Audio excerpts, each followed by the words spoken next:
I stood at the window and watched as the car pulled into the driveway, turned right, and disappeared into the street.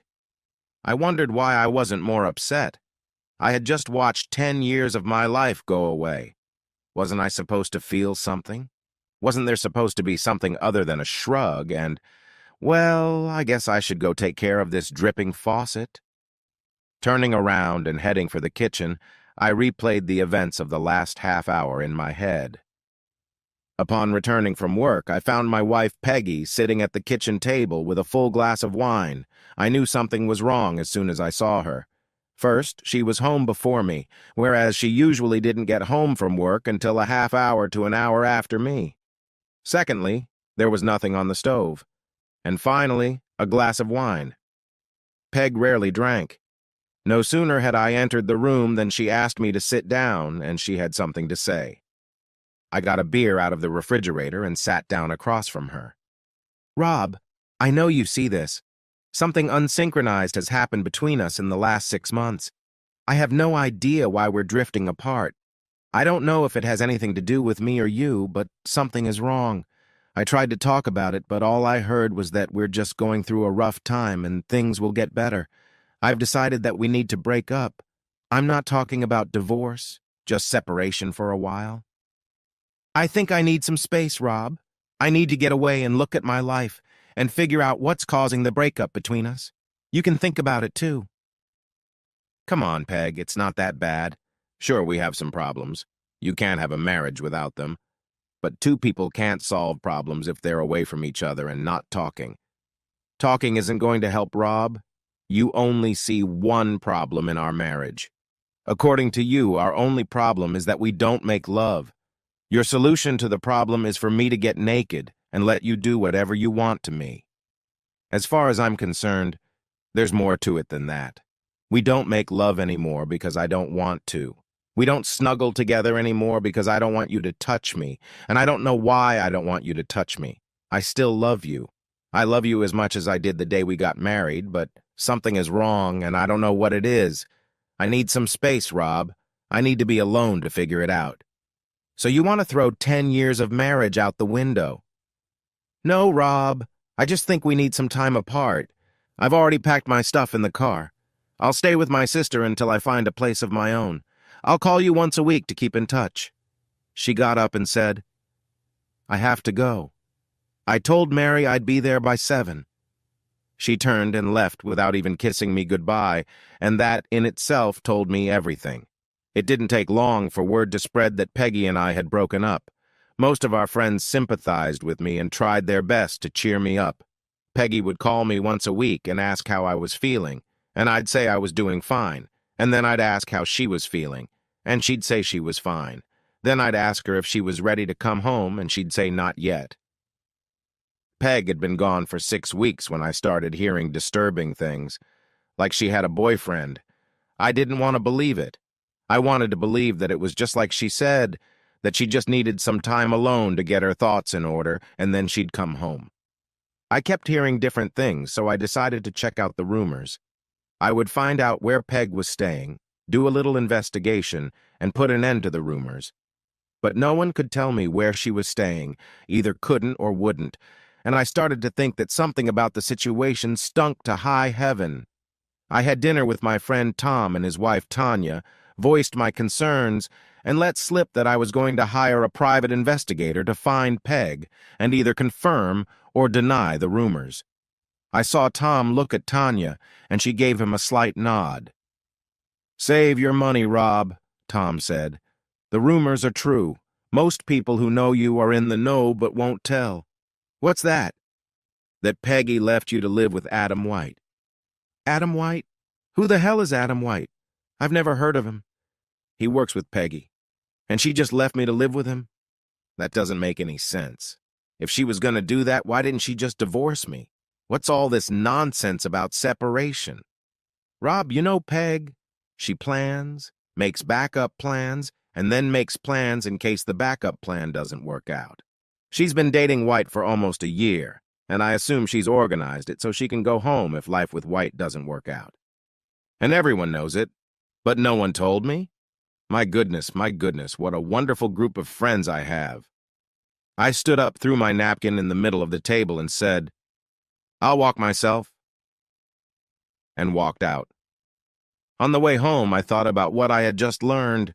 No sex with Peg for over a year because she didn't want to make love to me. No snuggling with me for over a year because she didn't want me to touch her. And all the while she was tooting my horn. Like a fool, I sat at home like a good boy and behaved myself while I waited for the unfaithful whore to come back. And all my friends, my wonderful friends, knew about it, and they just let me sit there and stare at the walls and wait. Well, the waiting was over. The next morning, I made an appointment with the Corliss Detective Agency and gave them an advance. I told them where Peg and her boyfriend worked and told them I needed all the dirt they could get for me, and then I went home and started making a list of everything I needed to do to break my relationship with Peg. I'll wait until I get the report from the detective agency. But when I get it, I'll have the list, and I'll be ready. Once the list was made, I leaned back in my chair and thought about something else I needed to do. I hadn't had sex in almost 16 months, because Peg had turned me down for a year, and then the separation. I'd been a perfectly faithful husband, but now that I knew what Peg was doing, I was damn sure I wasn't going to stay chaste any longer. I was sitting at the kitchen table, sipping a beer and making plans to end the long, dry spell, when I remembered what Tom had said about Peg. She had planned the whole thing. Having lived with her for so long, I knew it was true. To me, that meant she had plans for this one, plans based on how she thought I would react to it. And the biggest plan was how to shove it up my ass if she decided that living with White was what she really wanted. I could see that she was watching me so that if I went out and dipped the wick, she could use it against me in the divorce. Suddenly, the list I had made was useless, because she could plan my reaction exactly that way. The new list was taking shape. I could see that a lot of the things I wanted to do needed to be done right now, not left until the last minute. And there were some things I could do to shove it up Peg's ass and make her bleed. I smiled at the thought and wondered if she had a plan for such an eventuality. The next morning, I went to the bank to deposit my check, and while I was there, I checked the safe that Peg and I had. I could see from the register that Peg seemed to check the box at least once a week, and I could see that she was watching me, and that at the first sign that I was onto her, she would respond. I thought about that for a minute, and then I took the 5 certificates of deposit out of the plastic envelopes, went upstairs, and used the bank's copy machine to copy all 5, and then put the copies back in the envelopes in the box. Unless Peg took the discs out of the envelopes to check them, she would never know about the switch. Then, since I knew Peg was checking me out, I took my passport out of the box and carelessly mentioned to the woman at the bank, as she put the box back, that I was going to Mexico for a fishing trip. I walked out of the bank with 5 CDs in my pocket. I went to the bank an average of 2 times a week, and each visit I cashed in 1 CD, paid an early withdrawal fee, and then stashed the cash when I got home. I didn't believe in credit cards because I thought you could easily get into trouble with them, so I had an American Express in my name, on which the full balance is paid when you got the bill, several gasoline company credit cards, and 1 Visa card with a low limit. Peg, on the other hand, had a good half-dozen credit cards in her name, and some of them had high limits. I knew the limits because I paid the bills every month, made a list of the balances on the accounts, and set it aside. I sat down and made a list of all the things I wanted to have, and then I went online, and over the next 2 weeks I started spending money on Peg's credit cards. She would be saddled with credit card debt when I left, and I intended to see to it that it was substantial. I upgraded my computer and got a new Dell with all the accoutrements.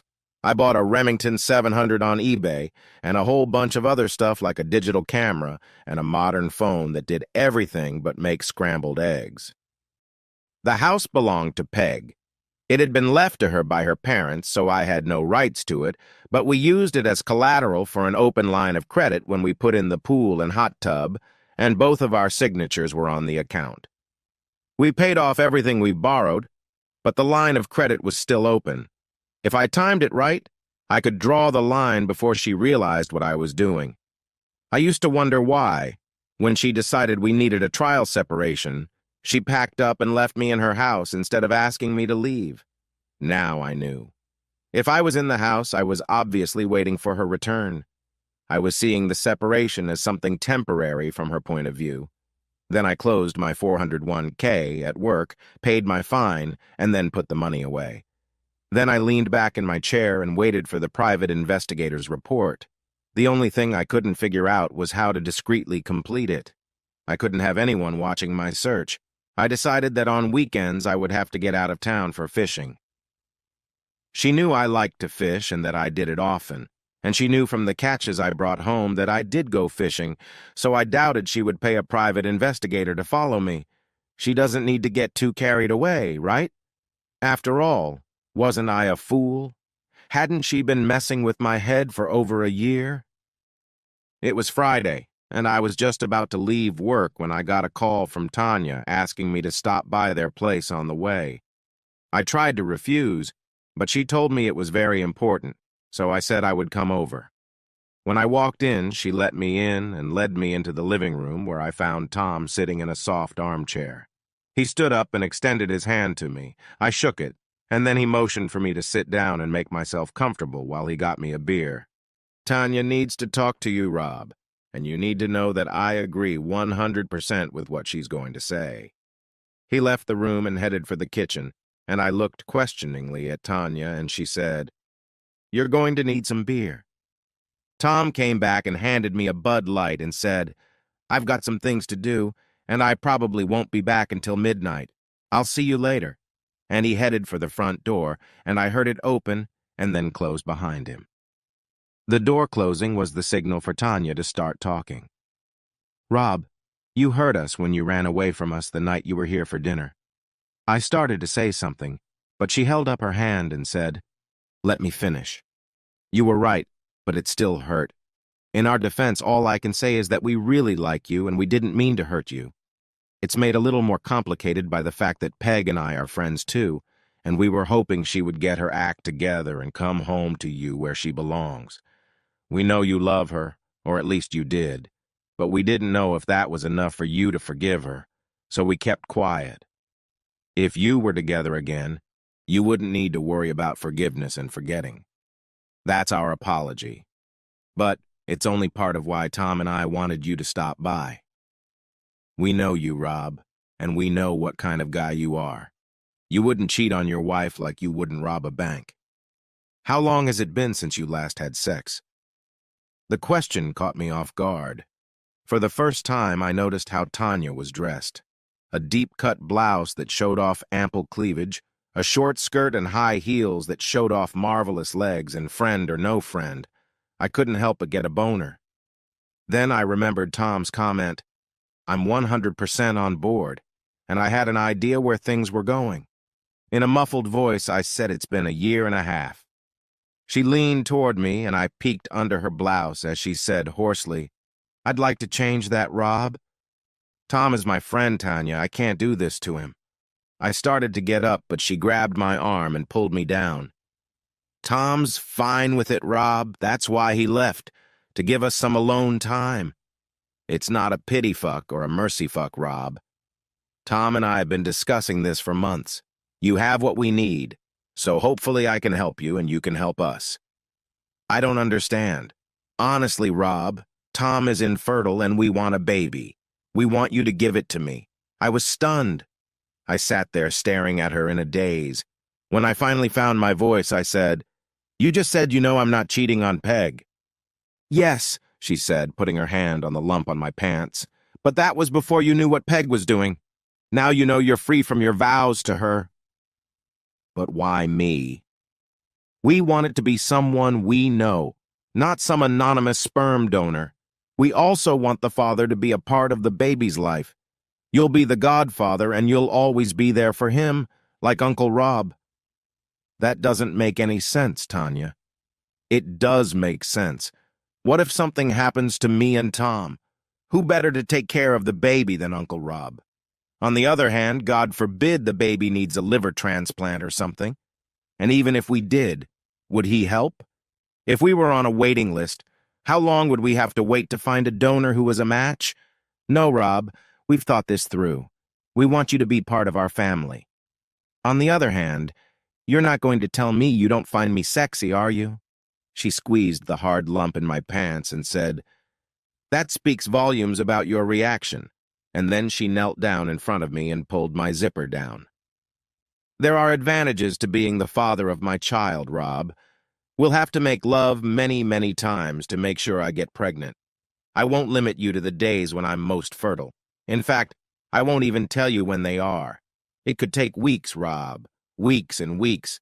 And you've been without sex for a long time. We'll help each other, she said. Now we can go to the bedroom and do some serious procreation. I kissed Tanya one more time before I went home, and before she let me out the door, she kissed me and thanked me for what I had just done. I'd like to do this every day until I get pregnant. But Tom is used to making love 3 or 4 times a week, and while he doesn't mind us seeing each other, I won't offend him. Call me tomorrow, okay? All the way home, I thought about what had just happened, and as I pulled into the driveway, it occurred to me that if Peg was watching me, she would find out about my visits to Tom and Tanya, and notice that Tom had left, and I had stayed a few more hours. The next morning, I called Tanya and explained my thoughts to her, but she told me not to worry because Tom had not left. He had gone down to his basement workshop and stayed there until I left. This information got me thinking. It was one thing to make love to Tanya when Tom was gone, but could I do it if I knew he was in the house? Tanya must have known what I was thinking because she said, "Don't worry, Rob. Everything will be fine, I promise." That same day, I got a call from Tom inviting me to have a drink with him after work. It was a bit awkward. Try sitting down with a guy you've known for 20 years, who's a good friend and whose wife you just had a consensual fuck with. He must have known what I was thinking, so he got right to the point. "I know this is awkward for you, Rob. Hell, buddy, it's awkward for me. But I have to talk to you about the situation we're in. First of all, and I told you this when I left you and Tanya alone, I agree 100% with all of this. I mean, also, Tanya didn't tell the whole truth. I know she told you about wanting a child and that I was infertile, but she didn't tell you everything else. Honestly, buddy, I can't get it up. I couldn't make love to Tanya for over a year. Oh my God. That's why she was so hot last night. She was playing catch-up, and telling me she didn't want to hurt Tom was her way of covering for his inability. She didn't want me to know he was impotent because she didn't want me to think badly of him as a man. What a difference between her and Peg. Tanya put Tom first even in difficult circumstances, while Peg thought only of herself. "I don't know if you got it last night," Tom continued, "but Tanya is a very sexy person. My inability to perform had her climbing the wall. She tried her best to keep it together, Rob, but sooner or later she was going to cheat on me. I know it seems cruel, but it was inevitable. I know she loves me and will do everything she can to hide her cheating from me. How can I not understand? If she slept together, she wouldn't be climbing the walls anymore, and I would notice. I love her, Rob. That woman is my life. If I didn't have her, I'd just die, that's the problem. If she slips away and cheats on me behind my back, I can't live with her. I'd know why she did it, and I'd understand why she did it. But I can't live with that kind of dishonesty.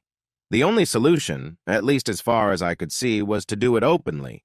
But Tanya isn't the kind of woman who will agree to take a lover and go into the bedroom while I sit in the living room and watch TV while she fucks. She could probably do it with a stranger in a motel room when I don't know, but she couldn't just do it with a guy when I'm around and then with another guy the next week and another guy the week after that. We needed someone steady, someone we both loved and felt comfortable with. We sat down and made a list of possible candidates, but we couldn't agree on anyone. We kept coming back to you, but we were afraid that if we started with you and then Peg came home, it would stop and we'd have to start all over again. And you can rest assured, Peg will eventually come back to you. Everyone who knows Adam White knows he's an asshole, and Peg will soon find that out and come home to you, sure that you have no idea what she's been up to. I can't understand why she thinks you're so stupid. I can only guess that she thinks you love her so much that it would never occur to you that she might be up to something. I had to chuckle. She pretty much understood me correctly because that's how it was, and it was only because the separation dragged on that I finally sensed something was wrong. Well, now you know, and I know that now Peg is history, even if she doesn't know it. I know you won't take her back under any circumstances. It freed up Tanya and me to approach you. Tanya and I want Rob's baby, and Tanya needs sex, and until the doctors find and fix my problem, someone else has to provide that sex life for her. I know it sounds stupid, but you making love to my wife is going to save my marriage. You just need to get used to the idea that I know and that there is nothing wrong with me. I didn't know what to say. This was all so out of the ordinary that I found it hard to believe. Tom stared into his glass and then looked at me and said, "It kills me that I can't take care of my wife, Rob, but if I lose her, it will kill me instantly. I need you to do this for me, friend. I really do. Can I count on you to do that?" I stared at him for a few seconds, then nodded affirmatively. On Sunday, I invited Tom, Tanya, and 3 other couples over for a barbecue, and when the other couples left, Tom went into the study and played on my computer while Tanya and I went upstairs to my bedroom. By the time I had undressed, Tanya was lying on the bed with her legs spread wide and begging me to hurry up. After an hour, Tanya looked up at me and said, "And Peg got away with it? That woman must be crazy or stupid." I could see that Tom knew what he was talking about, that Tanya was very sexy. She barely pulled away from me a 3rd time before I walked her and Tom to the car. Tom shook my hand, Tanya kissed me on the cheek, and we all agreed that the day had been a success and that we should do it again soon. Any observer would have assumed we were talking about a barbecue. Monday afternoon, I met with John Abbott of the Corliss Agency, and handing me the report, he said, "Every time I do one of these things, I hope it's just a misunderstanding and that nothing is going on, but there's no doubt about it here. Your fee also covers our appearance in court on your behalf if what you decide to do goes to trial." I shook his hand, walked out of his office, and on the way home I wasn't at all as pissed off as I thought I would be. Probably because I had already accepted that it was true, and by the time I got the report, I had it all sorted out in my mind. What am I going to do about this situation? Nothing that I hadn't already done. The only thing I had to do was to get the line of credit in place in time so that Peg wouldn't find out about it until it was too late.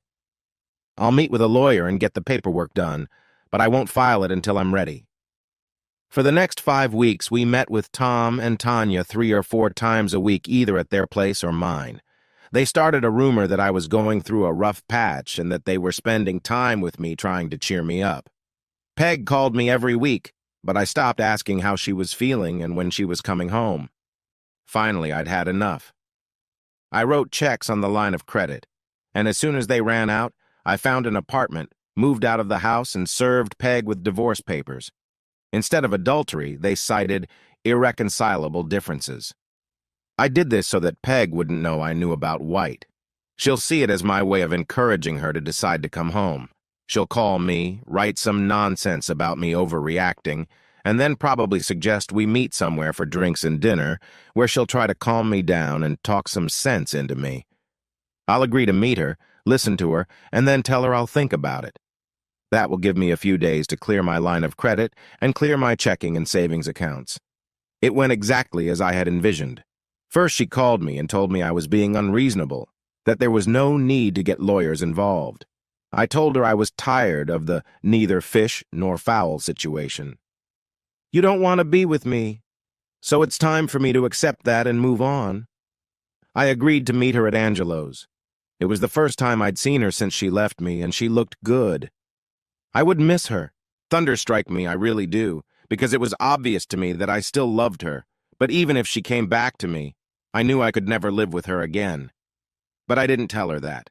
Instead, I sat there and listened to her feed me a line of bullshit.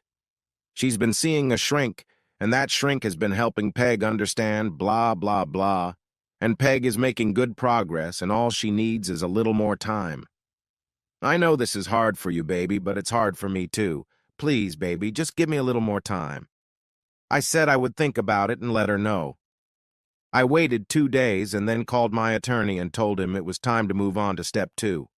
He canceled the divorce papers and sent Peg a notice that the filing was canceled. Peg called me from work, thanked me, and told me I wouldn't regret it. I smiled, knowing I wouldn't regret it, but she didn't know why. But she would find out soon enough. That night I had dinner at Tom and Tanya's, and after dinner Tanya and I retreated to her bedroom. And when Tanya spread a blanket for me, she said, "Can we make love tonight instead of having sex? I'd like to make love to the father of my child.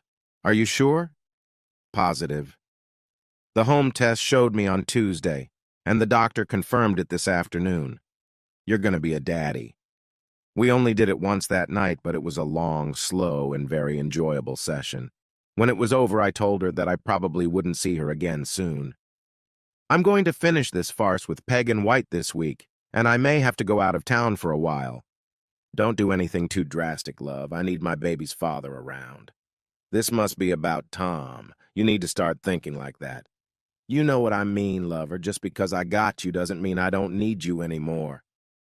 Adam White was a member of the Fraternal Order of Eagles, and he hadn't missed a meeting since being elected Sergeant at Arms. He left Wednesday's meeting in good spirits, for after talking to several of the most influential members, he believed he had a chance if he ran for a higher office in the order. In an equally good mood, he got out of the car in the parking lot of his house. He locked the car door, turned around, and felt a blinding pain before everything around him went black. He was found by a neighbor who called 911, and the paramedics who responded to the call took him to the emergency room at the hospital, where it was discovered that both of his arms and both of his legs were broken, and his genitals were damaged so severely that both of his testicles had to be removed. He was in great pain when he opened his eyes and saw that he was in a hospital room and found that he could not move. He had plaster casts on his arms and legs and was in traction. He saw Peggy standing next to his bed with a look of horror on her face before he passed out again. Of course, I wasn't there, but I got a full description of what happened when a man entered the room, walked over to Peg, who was standing next to the bed and looking at White. The man asked if she was Margaret Olson, and when she said yes, he handed her some papers and told her she had been served. She looked confused as she opened the envelope and saw that she was being sued for divorce. Only this time the grounds were infidelity. She looked at the word infidelity, and then at the wreck lying on the bed in front of her, and her face lost all its color and took on a frightened expression when she realized what it meant. She moaned, "Oh my God," and then sat down in a chair and cried. The police asked me where I was that night. Turns out I was at a poker game that started an hour before the Eagles meeting and went on for another hour after White went into the hospital. Peg paid for my alibi, even though she didn't know it. The guys were on my side and would have done it for free, but I used her credit to show my appreciation. Home Shopping Network took her Visa card number for the digital cameras I gave Bill and Steve.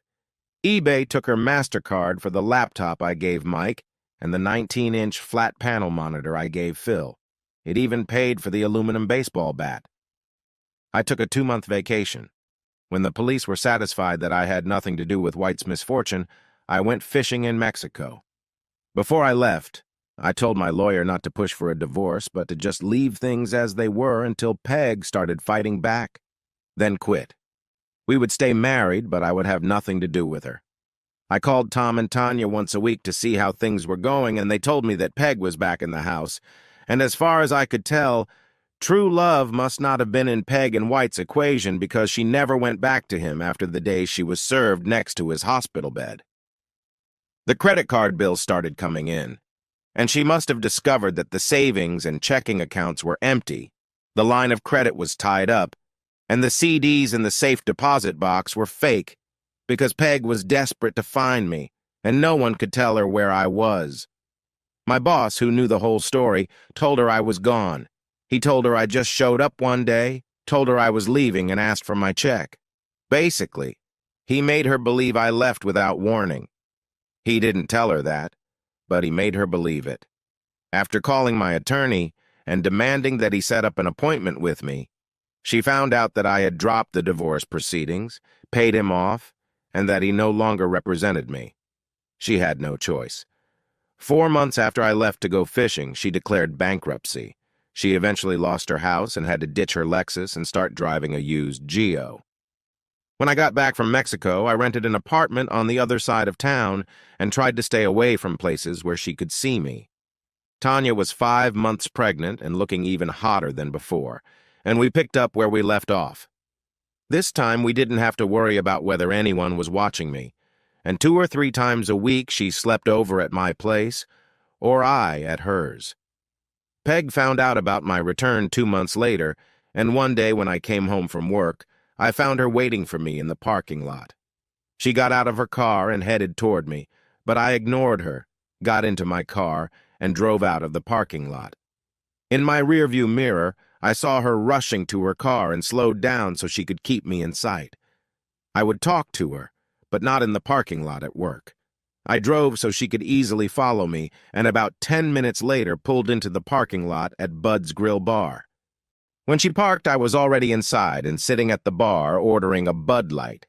She walked in, looked around, saw me, and headed towards me. She was already mumbling something as she approached. "Don't think you can run away from me, you bastard." I know Peg, and so I knew what she would do, so I turned around on the stool and caught her hand. I squeezed it as hard as I could, and she yelped in pain when I said, "I have every reason to want to hurt you, Peg, so you'd better not push me too hard. Keep your hands to yourself unless you want to feel real pain." I let go of my wrist and said, "I wasn't running from you. I was going slow and careful so you could follow me here. I wasn't going to air your dirty laundry in the parking lot where I work. It doesn't matter here because everyone here already knows you're a whore. I want to talk to you." "I don't want to talk to you. I've heard enough of your lies. I want my money back." "What money is that, Peg? You owe me the money you took for the house, and half of everything else was mine, and I want it." "Well, you're not going to get it, Peg. My position on this is that it's compensation for what you did to me. What do lawyers say when they sue? Compensation for pain and suffering and loss of marital rights. I think what I got almost covers the pain and suffering I went through. I didn't have sex for a year and a half while you gave it to someone else, and I was humiliated when everyone I knew looked at me like I was a stupid cuckold." "Damn you, Rob. You made me lose my parents' house." "Come on, Peg. It couldn't have meant that much to you since you went to live with another man." "What's he got to do with it?" "I want my money." "Here's the news, Peggy. You're not getting a dime from me. You tried to fuck me, but you got caught and I made you pay. Live with it. We'll see what the court says." "It doesn't matter what it says, Peg. Here's how it's going to work. You'll have to hire a lawyer and sue me so the court can order a division of property. Once you sue, I'll countersue. A good lawyer can drag out a case for 6 to 8 months, and all that time you'll be paying your lawyer. Can you afford to pay him without getting anything? I have all the evidence I need to fight you in court, and if I win, you get your ass kicked. The worst-case scenario for me is that I get ordered to divide the assets. I say, 'Okay, Judge,' and I walk away. You and your attorney wait and wait and wait for the money, but the money doesn't come. You call me, but I don't answer the phone, so the lawyer you're still paying goes back to court and gets a court order directing me to pay by such and such a date. You and your lawyer wait and wait and wait, and when the deadline comes, you still don't get a dime from me. Your attorney billing you for your time goes back to court and gets a judgment against me. I have no savings or checking accounts to close. My car is leased, so nothing for you there. I live in a furnished apartment, so you can't get anything there. All you can do with a judgment is steal my paycheck. And the first time I get a paycheck that's been stolen, I'm out of a job. So what do we have here, Peg? Good years of attorney fees out of your pocket, all for maybe $200 out of one paycheck. All that's left is to go back to the judge and have him threaten me with jail for contempt of court if I don't do his bidding. All you'll get, Peg, is a postcard from me from some little fishing village in Mexico where I'll live until my money runs out. And thanks to you, I have something else. Face it, Peggy. You fucked me, you got caught, and I got even. Consider yourself lucky. Think about what happened to your boyfriend and consider yourself very lucky. He lost his balls and now he'll never be able to sleep with another man's wife. You, on the other hand, can still get laid by anyone. I knew it. I knew you had something to do with what happened to Adam. What you think you know and what you can prove are two very different things, Peg. By the way, how's your novel coming along? From what I hear, you haven't seen the poor guy since the first day he was in the hospital. What's the point? You took away the only thing he had. Oh, that's harsh, Peg, even for you. It's true. He was very well endowed and was a wonderful lover, but eventually I'd get tired of him and come home. Oh, dear Peg, if I'd only known. All this trouble could have been avoided if I'd known you'd come back to me someday. Oh, shit. I guess I've made a mess of things by my actions, haven't I? I'll have to take that regret to my grave. Oh, what a joyful life it could be if we communicated better. You can be such an asshole. Yes, Peg, and you're a worthless phony. I finished my beer, stood up and sang, "Bless you," and walked out of the bar. 3 days later, I was served with divorce papers, citing irreconcilable differences. I made no objection, and she received half of the marital assets, and I was ordered to pay her back the money I had borrowed. I wished her luck in getting anything and threw the final decree in the trash. She must have believed me when I predicted to her how things would go, because I never heard from her again. One interesting thing came out of this mess. Everyone was in agreement that White was an asshole, but even assholes can have a friend or two, and one of them was Peggy's boss. He didn't like the way she treated White after his misfortune, so he fired her. Well, not exactly fired. The recession called for downsizing, and Peggy was downsized, but everyone knew she was fired. She couldn't find work in our area, so she moved to California, where she had relatives, and no one, not even her sister, has heard from her since. Plus plus plus plus plus plus plus plus plus plus plus plus plus plus plus plus plus plus plus plus. There is one more chapter to this story. It was a sad ending, but at the same time, a glorious beginning. Tanya had given birth to a beautiful baby girl, and Tom loved her and spoiled her terribly. Uncle Rob was a regular visitor and spent many, many hours crawling around on the floor with little Martha. Tom never told Tanya and me the whole story. He knew why he had erectile dysfunction but kept it hidden even from Tanya. He had cancer that wasn't treated in time, and the cancer spread. After his funeral, Tanya handed me an envelope. On the front of the envelope was written, "For Rob only." I looked at her and she shrugged and said, "I have no idea. It's addressed to you, so I don't know what's inside." I opened it and read, "Hey, buddy, if you're reading this, I'm leaving. There was a reason I chose you. Yes, it was me, not Tanya, to be the father of our child. I knew I wouldn't be there for them, and I wanted someone I could trust to be there to watch over them. I knew I could count on you. Don't let me down, brother. Take care of our girls." I held out the letter to Tanya, and she read it and cried. I hugged her to comfort her, and she asked me what I was going to do. I would do exactly what he suggested. Take care of my girls. 6 months later, Tanya and I got married. Thanks for hanging out and listening. If you liked the story, hit that subscribe button and give us a thumbs up. Make sure to check out our other wild tales right here on the end screen. Catch you in the next story.